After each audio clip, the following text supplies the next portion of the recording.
안녕하십니까? 9월 27일 금요일 영국의 소리방송 뉴스데스크의 뉴스걸입니다. EU의 융카 대통령은 오늘 오전 노딜 브렉시트가 일어난다면 그것은 영국의 잘못이 될 것이라고 책임을 영국에 돌리는 발언을 하였습니다. 그는 이어서 EU의 미셸 바니에는 협상안을 만들기 위해 그가 할 수 있는 모든 일을 하고 있다며 그 이유는 노딜 브렉시트는 유럽과 영국 모두에게 재앙이 될 수 있기 때문이라고 말했습니다. 그는 또한 영국이 노딜로 나간다면은 장래의 무역 협정이 쉽지 않을 것이라고 얼음장을 놓기도 하였습니다. 이러한 융카 대통령의 언급은 그가 독일 신문과의 인터뷰에서 나온 것으로 최근 브뤼셀에서 있었던 스티브 바크레이 영국 브렉시트 장관과 EU의 미셸 바니에가 협상을 위해 노력하던 것을 설명하는 과정에서 나온 말이었습니다. 이에 대해 다우닝 스트리트는 10월 31일 전에 합의안에 도달하기까지에는 중요한 장애물이 있다고 말하면서 그러나 일부 전진도 있다라고 덧붙였다고 스카이 뉴스가 보도했습니다. 는 가장 중요한 요소는 아일랜드 백스톱인데 이는 아일랜드 공화국과 북아일란드 간의 국경이 확정되는 문제, 즉 하워드 보어더가 되것을 막아주는 일종의 보험 정책을 합의하는 문제입니다. 융카는 독일 신문 아우구스버거 알지마인과의 인터뷰에서 미셸 바니에와 나는 협상을 위해 최선을 다하고 있다. 그러나 만약 우리가 끝까지 성공하지 못한다면 그 책임 전적으로 영국 측에 있다는 것을 주장하면서 우리는 자유무역 협정을 영국과 추후에 맺게 될 희망하지만 그것도 일부 영국인들이 감지하고 있다시피 손쉽게 하루아침에 되는 일은 아니라고 말하고 우리 EU의 트레이드 딜은 길게는 수년이 걸릴 수도 있다고 은근히 영국 국민에게 엄포를 놓는 듯한 언행을 보여주었습니다. 다음은 보리스 수상과 스코틀랜드 니콜라 스타전 1등 장관 사이의 설전이 도를 넘어 무차별 비난을 상호하고 있어서 전당대회를 앞두고 귀추가 주목됩니다. 보리스 수상은 오늘 오전 보수당 전당대회에 앞서 가졌던 스코틀랜드 BBC와의 인터뷰에서 우리가 브렉시트에서 노딜이 되던 딜이 되던 관계없이 스코틀랜드 경제를 위해 더 튼튼하게 만들기 위한 방법을 가속화하고 있다고 말했습니다.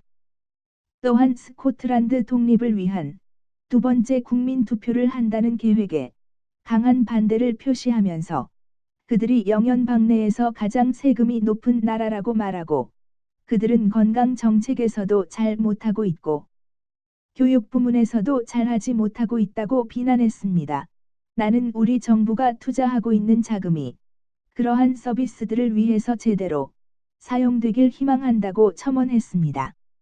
이어서 그는 정부가 그들에게 수억 파운드의 추가 자금을 농업 분야에 투입하는 데 그에 걸맞는 신용도와 능력을 보여주길 바란다며 이것은 니콜라 스터전을 보고 투자를 결정한 게 아니고 스코틀랜드 보수당을 보고 확보한 것임을 인식하기 바란다고 말했습니다.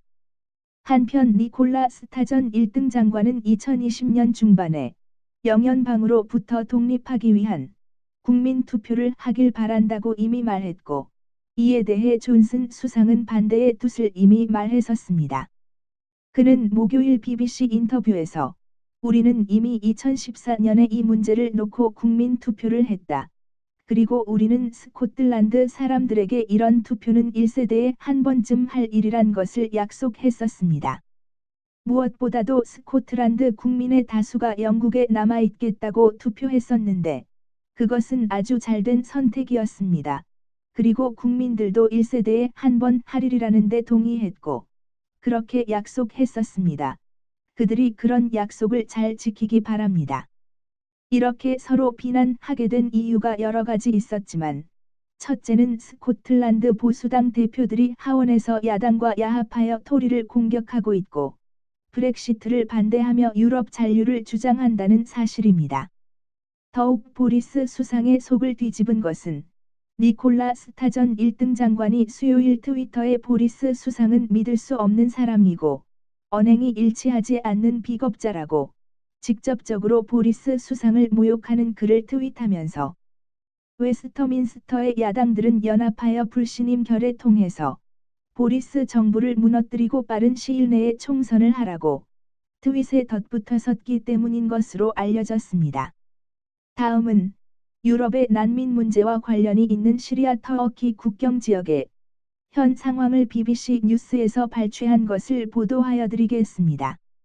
리셉 타입 어도간 터키 대통령은 300만 명의 시리안 난인들이 시리아 북쪽에 마련된 안전지역으로 돌아갈 수 있게 되었다고 말했다고 BBC 뉴스가 보도하였습니다.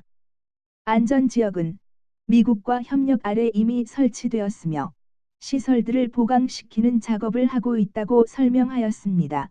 미군의 지원을 받고 있는 커디쉬 반군들은 시리아 국경 지역에서 터키 국경을 따라 만들어진 좁은 지역으로 후진하여 안착하고 있습니다. 터키 정부는 커디쉬 반군을 테러리스트라고 규정하고 있습니다.